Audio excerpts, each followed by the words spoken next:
What's going on, everybody? Josh Callaway here, SI Sooners, alongside John Hoover, Ryan Chapman at the Cotton Bowl, the State Fair of Texas in Dallas. Unbelievable game. Oklahoma and Texas played an all-time classic today. The greatest comeback in the history of this rivalry. The highest scoring game in the history of this rivalry. Sooners win it 55-48.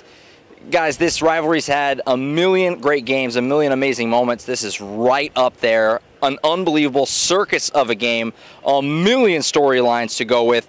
But obviously, let's go with the big one right off the top. Spencer Rattler, it actually happened. He was benched. He was replaced for Caleb Williams. And that's pretty much when the comeback started, Hoove. Caleb Williams, what can you say? He lived up to the hype in every possible way. A historic moment for this kid in his first real game action. Yeah, Josh, I've covered 18 of these now. And we left last year's game 4 overtimes thinking we'll never see anything like that again. We'll never be able to top that. Guess what? 1 year later, they topped it. It was unbelievable. It was just unbelievable what we were watching for 4 quarters unfold for 4 hours. And as you said, the storyline of the game, Spencer Rattler, 2 more turnovers, gets himself benched. Same story as last year, got himself benched against the Longhorns last year, only this time it wasn't Tanner Mordecai coming off the bench, it was Caleb Williams. Caleb Williams came in, first play of the day, 66-yard touchdown run. He had the Sooners' 3 longest plays of the season in the middle of this game. But two against Western Carolina, or 2 against Western Carolina and 1 tonight. It was just like, where has this kid been? He's not giving the job back. He established himself with 212 yards passing, 2 touchdowns, touchdown rushing, 22 yards per carry, 4 carries for 88 yards. Are you kidding me? The guy's just electrifying. He lifted the offense. He opened up the run game. And you know what else he did? He lifted the defense. Lincoln Riley said, no, I don't think that happened. I disagree, and I think Alex Grinch felt it as well when I asked him the question. Yeah, there was a little bit of a kick. I mean, what can you say? I mean, the kid's a true freshman. He has all this hype. He steps into one of the biggest rivalries the sport has to offer, one of the craziest settings. It was a packed house, unbelievably loud like it always is. The team is down 3 possessions, and he leads them back. I mean, it's just absurd. There's not words for it. And Ryan, the offense today, obviously did a lot of better things. Got it going big time the second half. Caleb Williams is a big part of it. Yeah, absolutely, and his effect went far beyond the passing game or anything like that. What do we talk about all the time coming into this game? The team that runs the ball better more times than not is going to win this football game. Coming in, Bijan Robinson, the Heisman Trophy candidate. Of course Texas is going to run the football better, right? Oklahoma's offensive line has been mediocre at best.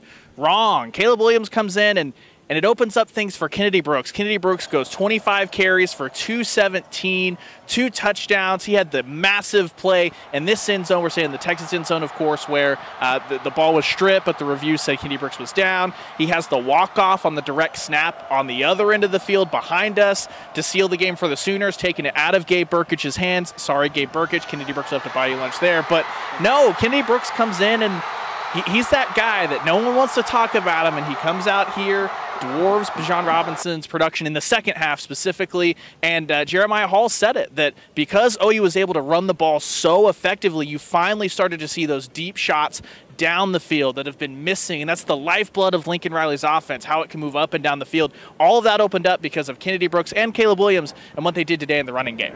Oh, yeah, that dynamic that Caleb Williams gives you, it's hard to describe, and the entire offense.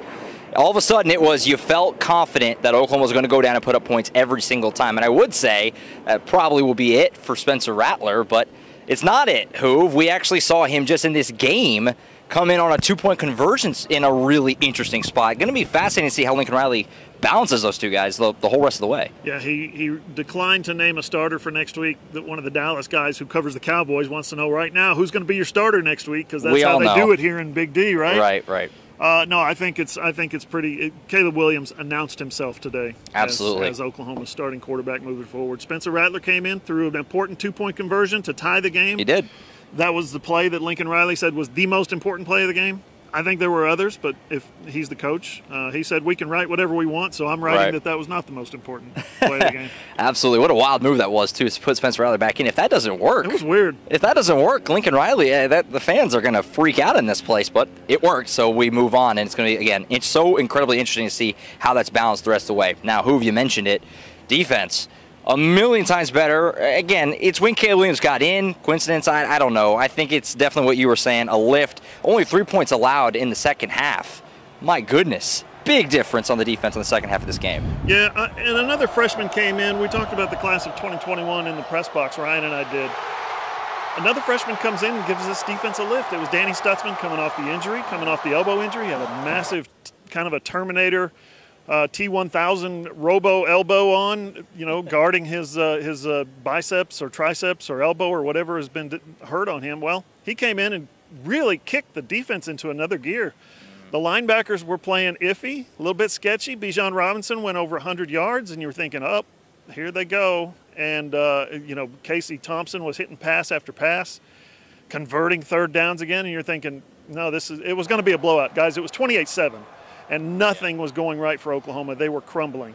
And, guys like Danny Stutzman come in, solidify a couple of things, hit a couple of guys. Pretty soon there's a little bit of energy on the defense. Yeah, Alex Grinch felt that, and he can't get enough of Danny Stutzman. Absolutely. I mean, I think it's an argument to be made that Danny Stutzman is the best linebacker on the team. He's playing the best. Which is crazy to say. I said 3 points, by the way, 10 points in the second half. You get the idea. Defense was a lot better in the second half and made Casey Thompson, simply put, look rattled in the second half of this game. The pressure, especially when they were down in OU's end, it was so loud. That offense couldn't function. They were getting pressure right away. Defense, big time in the second half of this game. Now, again, while Caleb Williams and Kenny Brooks had a lot of the highlights today, they're going to have probably 9 of the 10 biggest plays. The other one, Caleb Kelly, my goodness, what a huge play. And it might go overlooked, which would be a shame because unbelievable play. Can't stress enough how important that was. Yeah, for sure. Oklahoma goes down, ties the game right, and then immediately your super senior, Caleb Kelly, his last game on this field.